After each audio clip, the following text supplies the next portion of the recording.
Hello and welcome to the Evidence Based Chiropractor. I am your host, Dr. Jeff Langmaid. On this week's episode, we are talking all about posture and the science of body positioning. This was our monthly campaign within the Smart Chiropractor, and I wanted to bring in some of this research to the podcast, break down some of what's important with posture, maybe some of what's not so important, and some things to look out for in your practice. So as you probably know, posture, and more specifically, the idea of quote unquote perfect posture, has been hotly debated in the research world for decades. And while the answers continue to remain somewhat elusive, we do know that prolonged postural stress can lead to a variety of health challenges. Could be pain, it could be dysfunction, it could be premature degenerative changes. There's even an association with depressive type symptoms.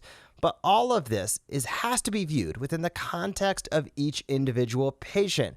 I know I have seen within the multidisciplinary groups I worked at, MRIs with people with, curves that I could not literally believe existed. And at the apex of that curve, where the foraminal canal looked like it was crunched, they had absolutely no symptomatology. And other people seem to have mild postural distortions and significant symptomatology. So you have to keep that in mind as you go through this. And I think that's where we're going to frame this as well. Posture is not a static idea, but it's really about the dynamic nature of the body. And why does this matter? Well, it matters to a lot of people out there. Typing posture into Google it results in over 150 million responses. So a lot of people are searching out information relative to posture. The question is your practice putting out the answers? And the answers might still lead to more questions, but I think it's a place where us as chiropractors, we want to have at least some inkling. We want to have some representation of what we believe. And depending upon who you are listening to this, that might vary a little bit in terms of how you view posture. But it's important to have a voice in your community. And with that sort of volume, 150 million responses when you type in posture, there's no question it's a highly searched topic in your community, because if you just break down those numbers, people are searching for it. And over the course of May, we've really been focusing on this within the Smart Chiropractor. And what are some papers that we looked at? We looked at papers from the Cleveland Clinic, from Columbia Spine, from the Journal of Behavioral Therapy and Experimental Psychiatry. We've looked at occupational and environmental medicine. We've looked at all of these things and tried to distill down what matters with posture and what might be less relevant. And there's a few key facts that I think are really, really important to keep in mind. And some of this, quote, forward head posture affects millions and results in neck pain for up to 75% of individuals. So I know historically, chiropractors really, you think about chiropractors 10 or 15 years ago, maybe sitting at an airport together, watching people walk by and talking about the postural distortions or abnormalities or imbalances that they see. And I think that that's fallen out of favor a lot with what we do in the context of modern chiropractic. And some of that's a good thing that has fallen out of favor, because it's not just about the static symmetry or asymmetry. It's about the dynamics of it. But it's important to keep in mind that with forward head posture, there are a lot of potential, keep in mind, downstream effects from that. So neck pain, tension, stiffness, and tenderness are all signs of chronic forward head posture. And this is important as we talk about tech neck and really how many hours per day. I know my phone reminds me all the time, and I'm like, oh my gosh, 2 hours, 3 hours a day on my phone. And there's a lot of people out there living with those same numbers and or more. And if you're not really careful about how you set up your workstation or how you're viewing your phone day in and day out, again, I always say, those hours become days, become months, become weeks, become months, become years. And before you know it, you could have tens of thousands of hours in sort of these compromised positions. And then it's not just the compromised position often, and then you add to it inflammation from a diet. You add to it stress. You add to it a lack of exercise. You add to it all of these things. and you end up people with chronic pain syndromes. So trapezius strengthening has been shown to provide clinically significant relief for those struggling with neck pain as a result of forward head posture. Important to keep in mind, right? If you have engaged, whether you're using web exercises, which is built into the Smart Chiropractor as your tool to guide people at home, whether you're doing active care and rehab in your practice, trapezius strengthening is something you want to take a look at, right?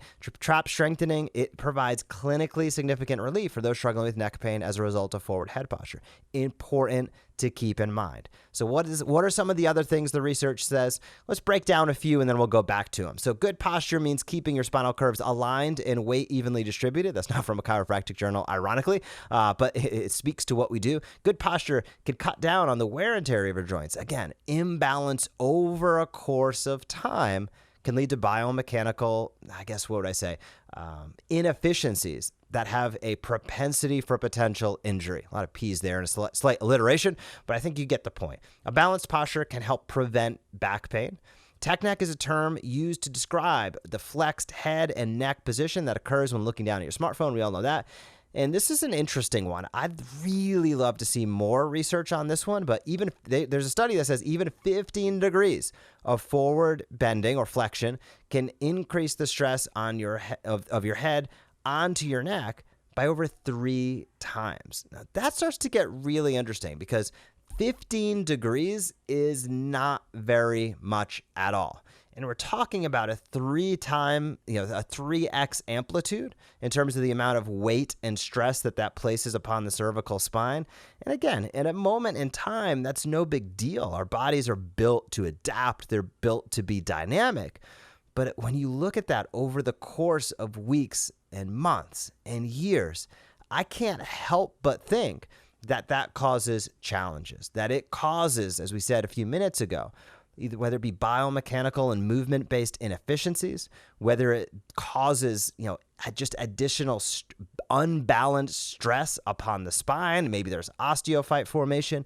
A lot of these things depend upon the individual and are very, very difficult, near impossible in some cases to predict in terms of the symptomatology. So I don't want you to jump off the end of the dock here and think that just because there's a slight postural imbalance or just because there's a slight change on a film that it's going to result in this catastrophic event 10 to 15 years down the road.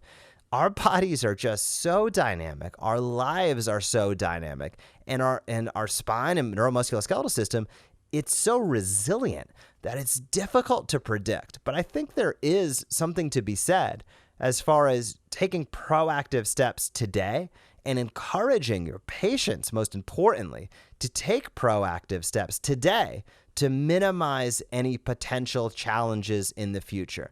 And a lot of that, here's the beauty of it, a lot of that can be accomplished through active care. As we talked about, trapezius strengthening, that provides clinically significant relief. Now, again, if they have pain, you check range of motion, there's facets that have and they're just not moving well segmentally, get in there and do a manipulation or an adjustment unless you see something that tells you otherwise.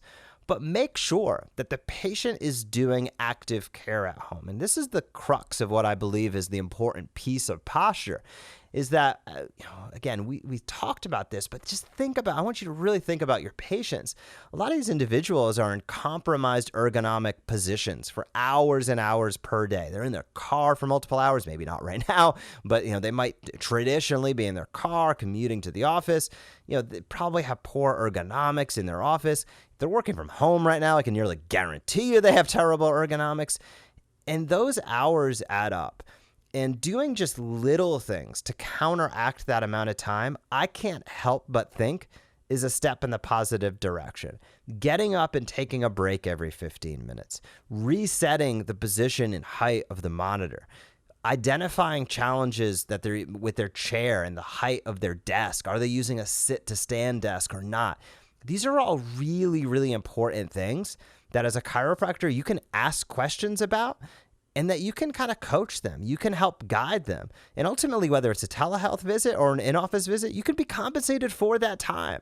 That expertise is very, very valuable. And I think a lot of times as docs, we deal with this where patients come in to see us and we're seeing we always say results follow actions in terms of marketing, right? You take an action and then you see a result. And obviously we're deeming this to the positive implications of marketing. But the same holds true to how people interact day in and day out and what they do day in and day out. Their actions will yield results. And if you are in an unbalanced posture, if you're just sort of in a biomechanically compromised situation and you have repetitive stress, aka typing on an assembly line, you name it, that repetitive stress type syndrome, over time those actions may yield unsatisfactory results.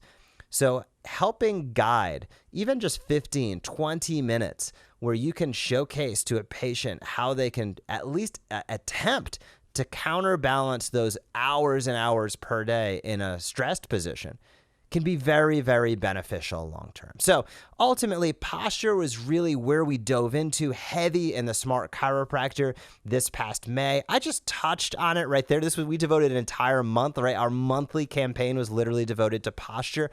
But there's just so much to this. It's continually evolving. And I think it's time for us to think beyond just what we're seeing statically, right? All of us would agree that our bodies, no matter what sort of technique you do as a chiropractor, no matter how you look at the body, we all know that it's a dynamic force, right? And dynamic forces are what guide us. Gravity, standing upright, being biped, what we do and how we use our bodies day in and day out is so dynamic that an X-ray, an MRI, I looked at 30 MRIs a day for years in one of the surgery centers, and they were a supremely important tool at understanding the structure of what's going on. But it did not tell me the function of what's going on. So all of us should keep in mind as we analyze posture, as we look at posture, as we look at this and guide our patients towards hopefully success and ultimately what are their health goals and what are you guiding them towards? Those two things should be completely aligned. You should think about this in terms of dynamics. You should think about this a lot in terms of active care.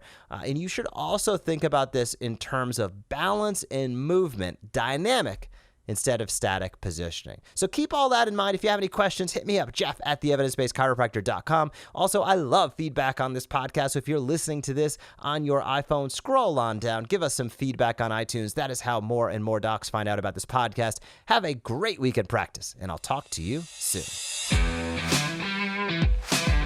Thank you for joining us on this episode of the Evidence Based Chiropractor. If you want to grow your practice, come back for next week's episode. If you want to grow faster, visit theevidencebasedchiropractor.com and join our MD Marketing membership today.